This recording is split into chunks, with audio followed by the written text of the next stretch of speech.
이야기를 좀 더 구체적으로 해보죠. 김영삼을 통해서 노무현은 정계에 나갔습니다. 그런데 그러니까 민주당이었던 거죠. 그런데 김영삼과 헤어지게 되죠. 그러니까 김영삼이라고는 큰 나무 아래서 정치권에서는 가장 큰 나무였죠. 1987년 이후에. 그런데 그의 보호 아래서 보통 사람 같으면 보통의 다 국회의원들은 그의 보호 아래에 머물면서 거기서 재선이 되고 3선이 되고 4선이 되고 뭐 원내 총무가 되고 그런 길을 갔죠. 그런데 노무현은 김영삼과 헤어집니다. 그 이유는 뭐냐면 김영삼이 군사정권 시절의 대표적인 정당인 민정당과 야합을 한 거죠. 그렇잖아요. 그러니까 그런 점에서 그 다음에 또 이제 옛날 박정희 시절에 말하자면 집권당이었던 공화당의 그 잔류파들, 잔당들 있잖아요. 그 누굽니까? 김종필로 대표되는 그런 세력이 있잖아요. 그런 세력들을 끌어안고 민자당을 만들었거든요. 김영삼이. 그 이유는 대통령이 되고 싶어서 그랬던 거죠. 이제는 뭐 새누리당도 아니고 또 이름이 바뀌어가지고 뭐 무슨 통합당이라고 하잖아요. 그런데 그런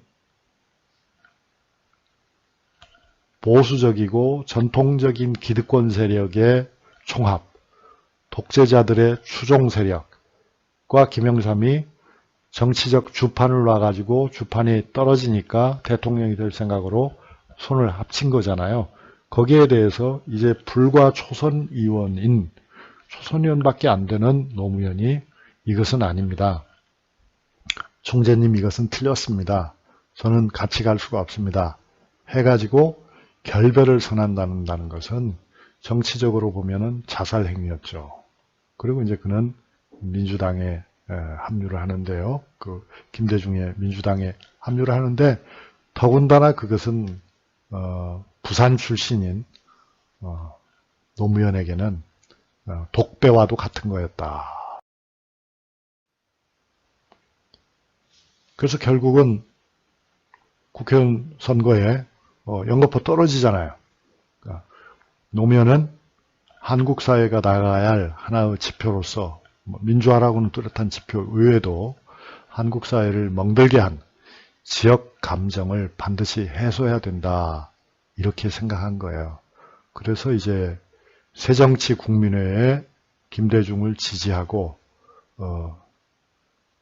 자신의 정치적 선택이 매우 어렵다는 사실을 알면서도 그 길을 묵묵히 걸어가는 거죠. 그래서 이제 이런 말을 하잖아요. 대선 연설에 나오는 말인데 어느 지역에 가더라도 거부당하지 않고 어느 지역에 가더라도 배척당하지 않는 전 국민의 지도자가 되어보고 싶습니다. 아직도 이게 불가능하지 않습니까, 여러분? 아직도. 지금이 2020년인데 지금도 우리는 어느 지역에 가면 거부를 당하고 어느 지역에 가면 배척을 당하는 그런 지역 감정이 아직도 강하게 남아있는 사회에서 우리가 참 가엾은 사회죠. 그런 사회에 살고 있잖아요. 그런 이해관계를 노무현은 이미 떠나고 있었다. 아니, 떠났다. 그는. 우리는 떠나지 못했지만 그는 떠나버렸다. 그런 점들이 이제 노무현의 특별한, 그렇죠. 그렇기 때문에 송곳 같은 말을 할 수가 있었던 거예요. 그러니까 당시에 그 50 청문회라고 하는 것은 이제 뭐랄까 노태우 대통령이 자기 자신도 바로 그런 독재 세력에 속하는데 그러면서도 뭡니까? 전두환 정권과 거리를 둔 거죠. 그러면서 이제 형식적인 청문회를 한 겁니다. 사실은. 형식적인 청문회였던 거예요.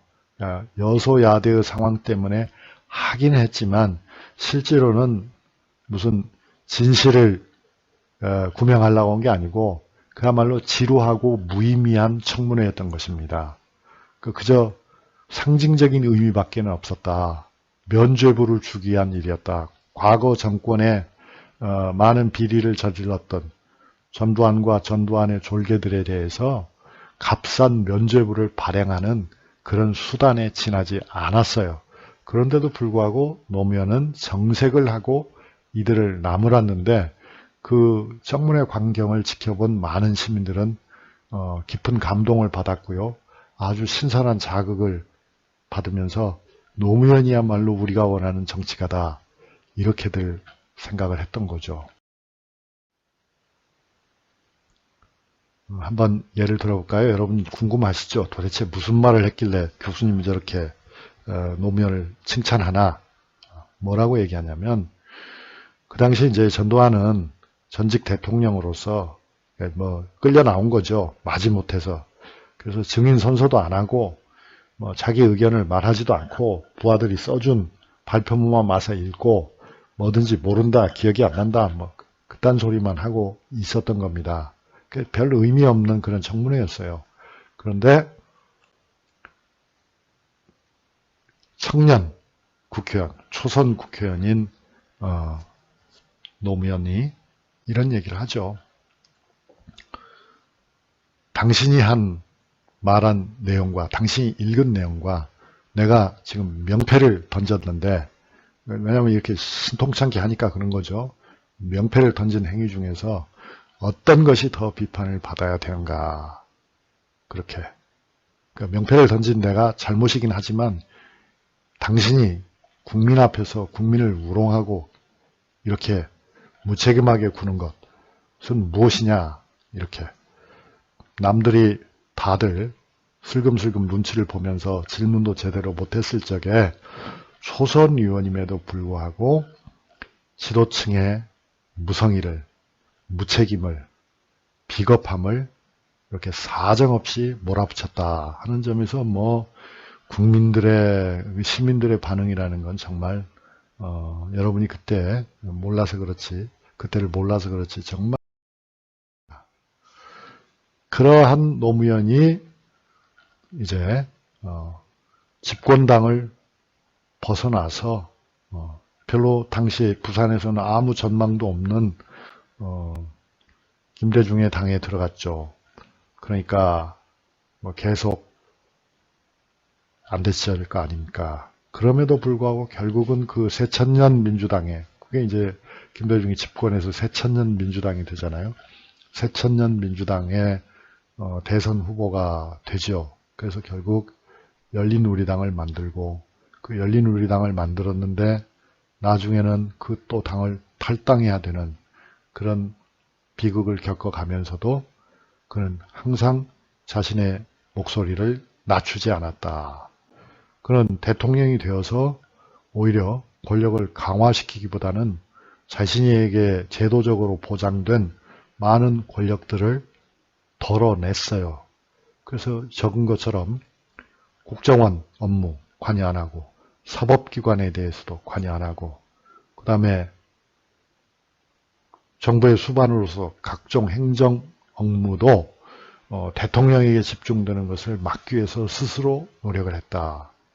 그래서 민주주의를 실행하기 위해서 권력을 분립하고 중앙정부와 지방정부의 관계에서도 지방정부를 강화시키는 데 노력한, 그러니까 이거는 당연히 민주주의를 위해서는 그렇게 해야 된다고 봤기 때문이죠.